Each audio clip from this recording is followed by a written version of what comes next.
Noong panahon ng English Civil War ay mayroong isang Anne Jeffreys na naging notoryoso sa kanyang pagpapahayag na siya ay tinangay ng mga maliliit na tao, kaya nagtaglay ng kapangyarihan sa paglutang at pagpapagaling sa pamamagitan lamang ng paghipo sa pasyente. Isinalay sa ni Anne na abala siya sa paghahabi ng gansilyo ng araw na iyon nang may marinig siyang kakaibang ingay sa di kalayuan at iyon ay papalapit.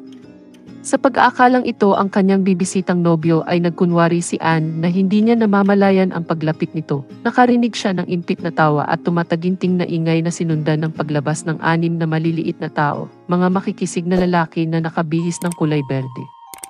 Nilapitan siya ng 6 na maliliit na lalaki, ang isa ay nakasuot ng cap o sombrerong pula na nakipag-usap sa kanya ng buong lambing.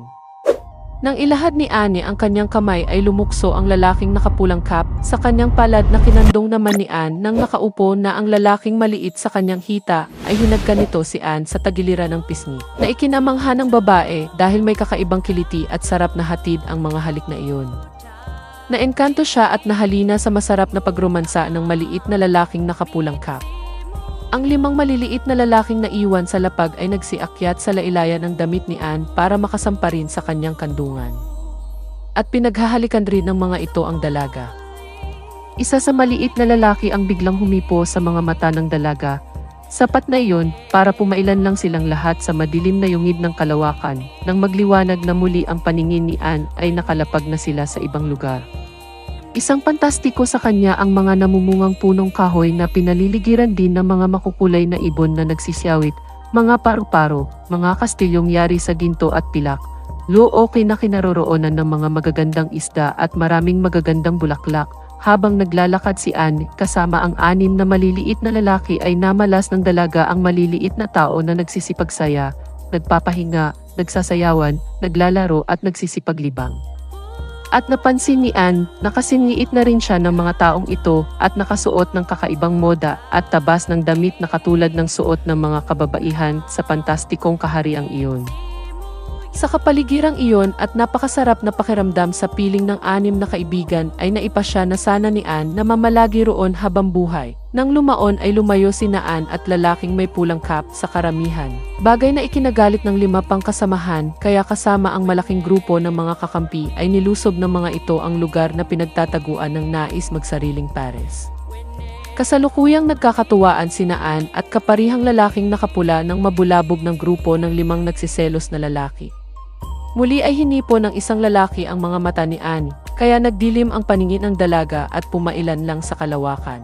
Pagkatapos nito natagpuan niya ang kanyang sarili sa labas ng kanilang bahay na nakahandusay sa hardin.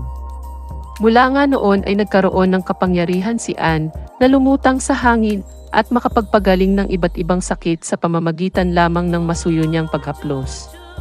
Kumalat sa malalayong lugar ang kakayahan niyang ito, na malaging binabantayan siya ng palihim ng mga fairies, dinadalhan ng mga pagkain. Maraming tao ang dumadagsa sa kanyang bahay araw-araw para magpagamot, hanggang sa dumating ang panahon na inireklamo siya ng samahan ng mga doktor kaya inusig siya ng mga otoridad. Pinagbintangan na isa siyang mangkukulam. Inaresto siya noong 1646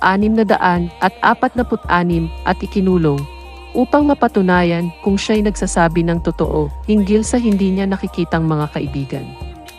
Hindi siya binigyan ng pagkain pero minsan man ay hindi nagutom ang preso dahil palihim siyang hinahatiran ng mga pagkain ng mga kaibigang fairies.